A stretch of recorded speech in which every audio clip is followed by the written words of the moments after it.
Hello, my name is Benjamin Hart. I'm an American attorney and a managing director of Integrity Legal here in Bangkok, Thailand. As the title of this video suggests, we're discussing so-called proxy marriage and comparing it to K-1 fiancé visas. What are we talking about here? Well, I've done a number of videos in the past regarding so-called proxy marriage. What we're talking about here is there are certain states in the United States that will allow folks who are not in that state physically present to still be married under the laws of that state if certain prerequisites are met. Now, this actually goes back to a time in the American West, especially when it was necessary in many cases to do sort of, I really hesitate to use this term, but because it has such a pejorative aspect to it, but bear with me for a moment. The notion of so-called mail-away brides. And I'm not talking about this in a particularly modern context. A really good example of this is the book Sarah Plain and Tall, which was a book about a woman who, long distance got into a relationship, was betrothed to a man who lived out on the frontier because his wife had passed away, and it was a necessity that he get remarried because he needed to maintain his homestead, basically.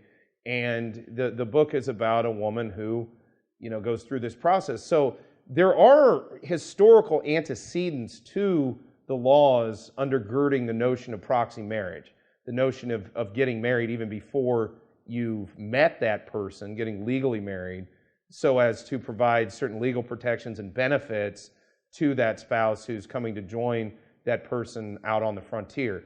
Now, obviously, times have changed in the last 150, 200 years, and that is not the exigent need associated with proxy marriage now. Proxy marriage now is more an issue associated with convenience. And as we've discussed in other videos, consummation is a major element associated with proxy marriage in the context of U.S. immigration. So proxy marriage was not overly useful during the pandemic where travel was restricted because it didn't necessarily create any new immigration rights, or benefits, I should say, or prospective benefits. But in the aftermath of all of that, where it is possible now to travel, and the immigration system being what it is right now, where it's not in the greatest shape by any stretch of the imagination, there may be some cost benefit, some analysis that's worth doing when looking at the possibility of a so-called proxy marriage and comparing it to processing a fiancé visa. In the past, the fiancé visa, through whatever quirk of the way the immigration system worked, oftentimes was the fastest way of getting into the United States. The immigrant spousal visas are catching up in terms of processing time and speed, although that being said, the presence of the National Visa Center, which I would liken to a sort of neo-Soviet quagmire that is associated with the second half of the process of getting a spouse into the United States. Oftentimes the K-1 is a far superior visa, if for no other reason than avoiding the NVC, in my opinion.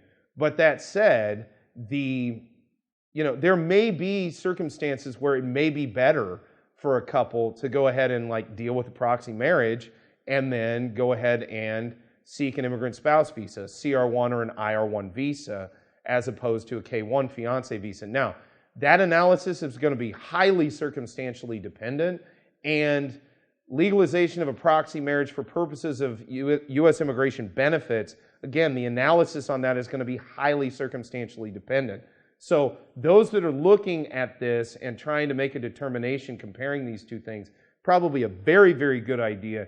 Contact a legal professional, gain some insight and guidance into the best way to proceed.